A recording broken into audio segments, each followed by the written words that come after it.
Hello everyone. आज हम immunology के बारे में डिस्कस करने वाले हैं।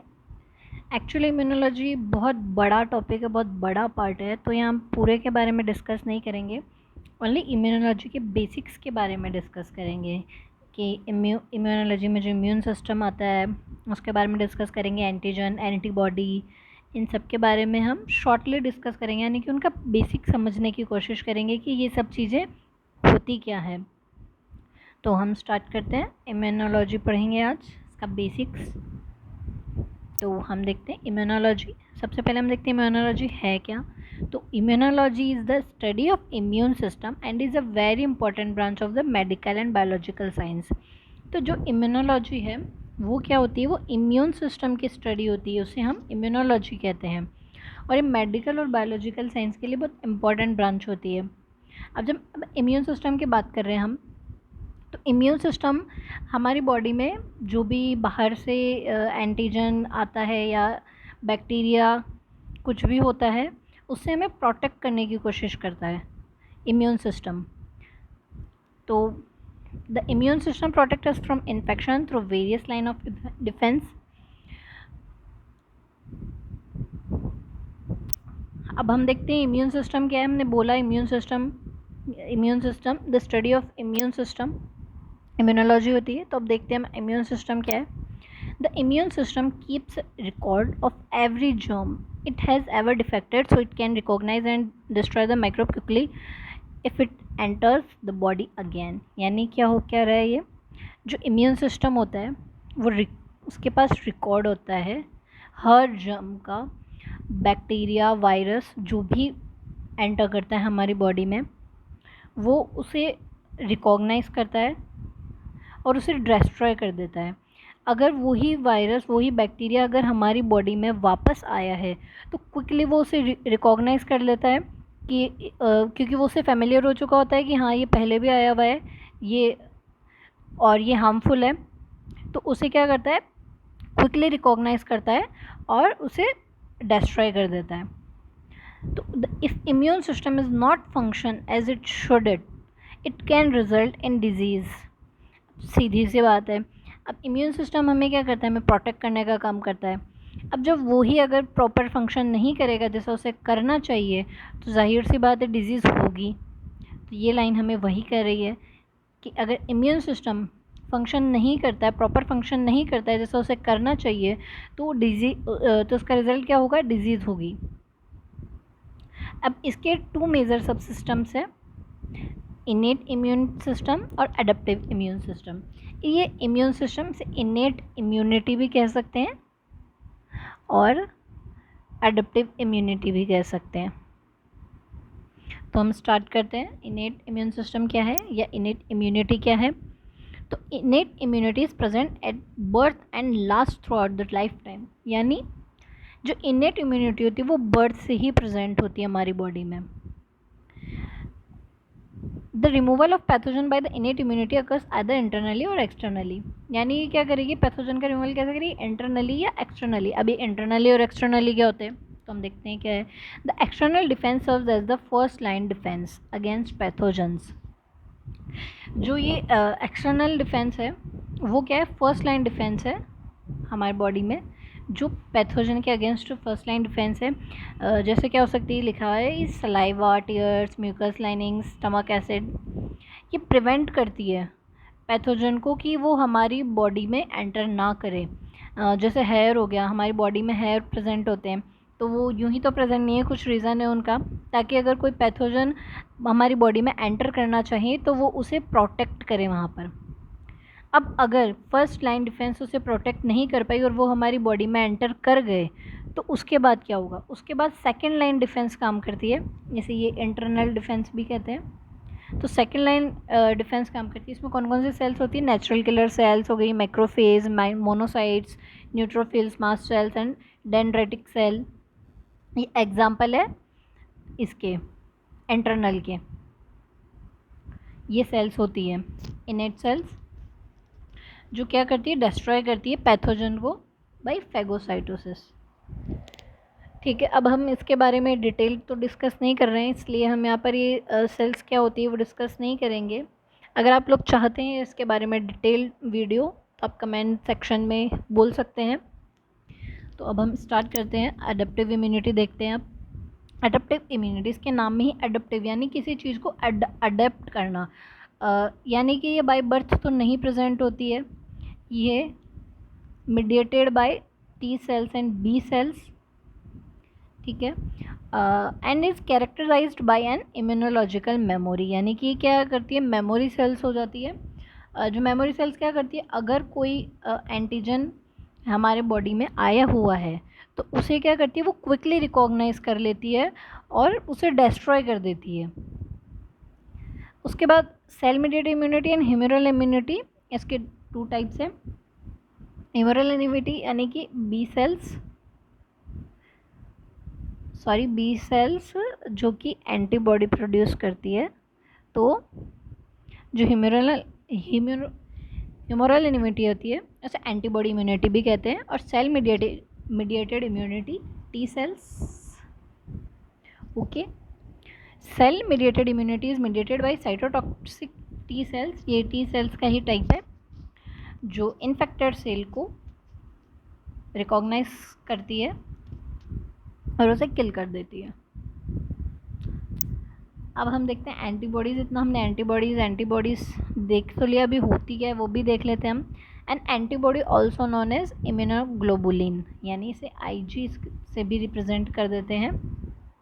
तो अब अगर हम इसकी डेफिनेशन देखना चाहें कि एंटीबॉडी की डेफिनेशन क्या होती है, तो एंटीबॉडी की डेफिनेशन क्या हो जाएगी, जब अगर हमारे बॉडी में कोई एंटीजन एंटर करता है तो हमारा क्या होता है, इम्यून सिस्टम स्टिमुलेट हो जाता है।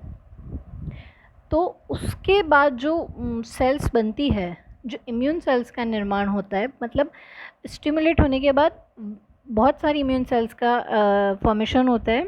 तो जो वो इम्यून सेल्स होती है वो एंटीबॉडी होती है जो पैथोजन के अगेंस्ट काम करती है। तो हम देखते हैं इसकी स्ट्रक्चर देख लेते हैं एक बार। वाई शेप्ड होती है ये, जैसा कि हम देख रहे हैं ऐसे ऐसे, ये वाई शेप्ड है ये। और ये जो इसका आगे वाला है ये लाइट चेन होती है इसकी, ये दोनों साइड ये लाइट चेन है। और जो ये पूरा है ये हैवी चेन होती है। और ये हम देख ही पा रहे हैं जैसा डायग्राम में, ये FAB रीजन है, ये FC रीजन है, ये हम देख पा रहे हैं। तो इसके स्ट्रक्चर कैसी हो गई, वाई के जो इंग्लिश का वाई लेटर होता है उसके समान देख सकते हैं हम इसके स्ट्रक्चर। और जो हैवी चेन होती है उसमें ऑलमोस्ट 450 अमीनो एसिड्स होते हैं, और जो लाइट चेन होती है उसमें ऑलमोस्ट 200 अमीनो एसिड्स होते हैं, ठीक है। तो हमने देख लिया एंटीबॉडीज़ की बॉडी की स्ट्रक्चर देख ली थोड़ी सी। अब हम इसके टाइप्स देखते हैं। तो टाइप्स ऑफ एंटीबॉडीज़ देखते हैं हम। तो कौन कौन से टाइप्स होते हैं इसकी, IgG होती है, IgM होता है, IgE होता है, IgD एंड IgA, ये 5 टाइप्स होते हैं। तो हम पांचों के बारे में देखेंगे। तो हम IgG के बारे में देखते हैं। ये क्या होता है, अप्रॉक्सीमेटली 75% होता है, यानी सबसे ज़्यादा अमाउंट इसी की होती है। IgG is the most common type of antibody found in blood circulation. अब इसकी अमाउंट सबसे ज़्यादा होगी तो मोस्ट कॉमन टाइप होगा ही होगा। IgG antibody can go through the placenta, यानी ये मदर बॉडी से प्लेसेंटा के थ्रू पार हो सकती है। प्लेसेंटा को मतलब ये पार कर सकती है और शिशु में जो चाइल्ड डेवलप हो रहा होता है उसमें एंटर कर जाती है। और फिर हम सेकंड देखते हैं IgM। IgM क्या होता है, ये लार्जेस्ट एंटीबॉडी होती है IgM। अब लार्जेस्ट बॉडी होती है, ठीक है, और 5 से 10% होता है इसका अमाउंट, और they are found in blood and lymph fluid. और जो IgM एंटीबॉडी होती है वो फर्स्ट टाइप ऑफ एंटीबॉडी है जो इन्फेक्शंस के रेस्पॉन्स में सबसे पहले जो बनती है वो एंटीबॉडी होती है IgM, ओके।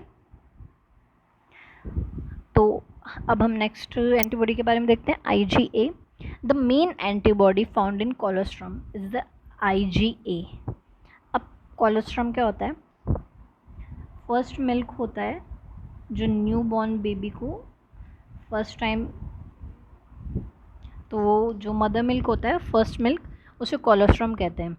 उसमें IgA एंटीबॉडी प्रेजेंट होती है जो उसे माइक्रो ऑर्गेनिज्म से प्रोटेक्ट करने का काम करती है।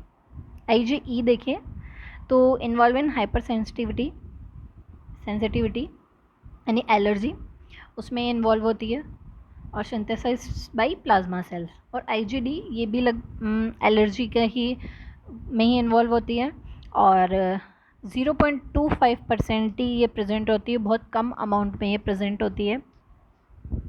तो हमने एंटीबॉडी के टाइप्स के बारे में देखा।